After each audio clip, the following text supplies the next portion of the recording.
ایک بار کا ذکر ہے کہ ایک گاؤں میں ایک غریب مگر نہایت نیک دل انسان رہتا تھا۔ اس کی زندگی میں غربت اور مشکلات نے گھر کر رکھا تھا، لیکن اس کے دل میں اللہ پر یقین بہت مضبوط تھا۔ وہ ہمیشہ اللہ کا ذکر کرتا رہتا اور ہر مشکل میں صبر سے کام لیتا۔ اس کا ایک خاص عمل تھا کہ وہ ہر نماز کے بعد اور دن کے کسی بھی وقت جب فرصت ملتی استغفر اللہ کا ورد کرتا رہتا۔ یہ ذکر اس کی زبان سے کبھی نہ رکتا تھا۔ گاؤں والے اکثر اس پر ہنستے تھے اور کہتے تھے کہ یہ ذکر کرنے سے تمہارے حالات نہیں بدلیں گے، لیکن وہ شخص ان کی باتوں پر دھیان نہ دیتا اور اللہ سے امید لگائے رکھتا۔ ایک دن اس کے دل میں یہ بات آئی کہ وہ زیادہ دل لگا کر استغفار کرے اور اللہ سے اپنی مشکلات کے حل کی دعا کرے۔ اس نے اپنے عمل کو اور زیادہ بڑھا دیا اور راتوں کو اٹھ کر اللہ کے سامنے گڑ گڑانے لگا۔ وہ دن رات استغفار کرتا رہا، یہاں تک کہ اس کے دل میں سکون اور اللہ کی قربت کا احساس پیدا ہو گیا۔ کچھ دنوں بعد ایک عجیب واقعہ پیش آیا۔ اس شخص نے خواب میں ایک نورانی ہستی کو دیکھا جو اسے کہہ رہی تھی، اللہ نے تمہارے استغفار سن لی ہے اور تمہارے لیے ایک بڑی نعمت کا فیصلہ کیا گیا ہے۔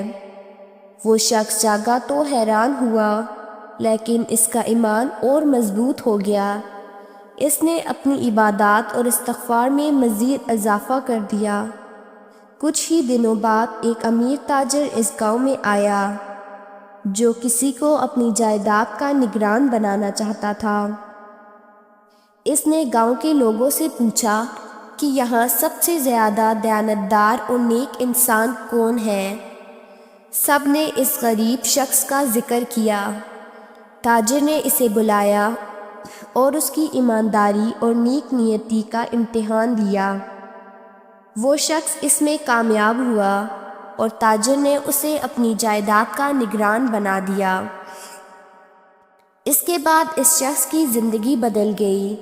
اللہ نے اس کے رزق میں بے پناہ برکت ڈال دی۔ اس کی غربت ختم ہو گئی، لیکن اس کی عاجزی اور اللہ سے محبت میں کوئی کمی نہ آئی۔ اس نے اپنی دولت کا ایک بڑا حصہ غریبوں میں بانٹ دیا اور اللہ کے راستے میں خرچ کیا۔ ایک دن جب لوگ اس سے اس کی خوشحالی کا راز پوچھنے آئے تو اس نے کہا، یہ سب استغفار کا معجزہ ہے۔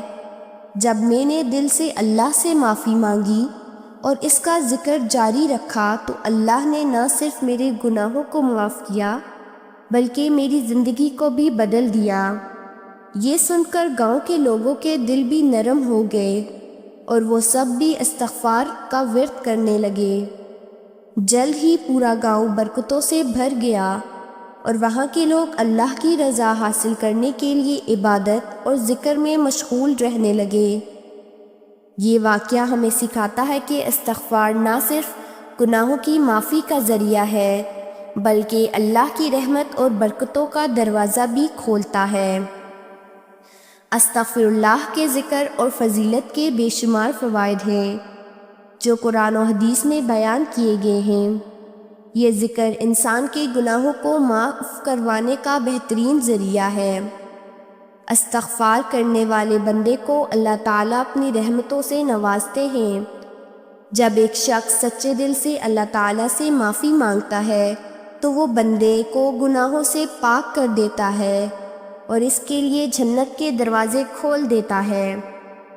حضرت محمد صلی اللہ علیہ وآلہ وسلم نے فرمایا ہے کہ جو بندہ زیادہ سے زیادہ استغفار کرتا ہے اللہ تعالیٰ اس کے دل کو سکون عطا فرماتے ہیں، اس کی مشکلات آسان کر دیتے ہیں اور اس کے رزق میں برکت ڈال دیتے ہیں۔ استغفار کرنے والوں کو دنیا اور آخرت دونوں میں کامیابی نصیب ہوتی ہے۔ یہ ایک ایسا عمل ہے جو اللہ تعالیٰ کے غصے کو ٹھنڈا کرتا ہے اور اس کی رضا حاصل کرنے کا ذریعہ بنتا ہے۔ قرآن پاک میں بھی استغفار کی فضیلت کو بار بار بیان کیا ہے۔ حضرت نوح سورہ نوح میں اللہ تعالیٰ نے فرمایا کہ تم اپنے رب سے استغفار کرو، بے شک وہ بہت زیادہ معاف کرنے والا ہے۔ وہ تم پر بارش نازل کرے گا، تمہارے مال و اولاد میں اضافہ کرے گا اور تمہیں باغات عطا کرے گا۔ یہ آیت اس بات کی گواہی دیتی ہے کہ استغفار انسان کی زندگی میں بے شمار برکتیں لاتا ہے۔ حضرت یونس علیہ السلام کا واقعہ استغفار کی عظمت کو بیان کرتا ہے۔ جب وہ مچھلی کے پیٹ میں تھے تو انہوں نے اللہ تعالیٰ سے استغفار کیا اور کہا لا الہ الا انت سبحانک انی کنت من الظالمین۔ اللہ تعالیٰ نے ان کی دعا قبول کی اور انہیں مچھلی کے پیٹ سے نجات عطا فرمائی۔ یہ واقعہ ہمیں سکھاتا ہے کہ اگر ہم مشکلات میں استغفار کریں تو اللہ تعالیٰ ہماری مدد فرماتے ہیں۔ حضرت محمد صلی اللہ علیہ وآلہ وسلم روزانہ 70 مرتبہ سے زیادہ استغفار کرتے تھے، حالانکہ آپ معصوم تھے اور آپ کے کوئی گناہ نہیں تھے۔ یہ ہمیں سبق دیتا ہے کہ ہمیں بھی روزانہ استغفار کرنا چاہیے تاکہ ہم اپنے گناہوں سے معافی مانگ سکیں اور اللہ تعالیٰ کی رضا حاصل کر سکیں۔ استغفار کرنے والے کے دل میں نرمی اور سکون پیدا ہوتا ہے۔ یہ انسان کو غرور اور تکبر سے بچاتا ہے اور عاجزی و انکساری کا درس دیتا ہے۔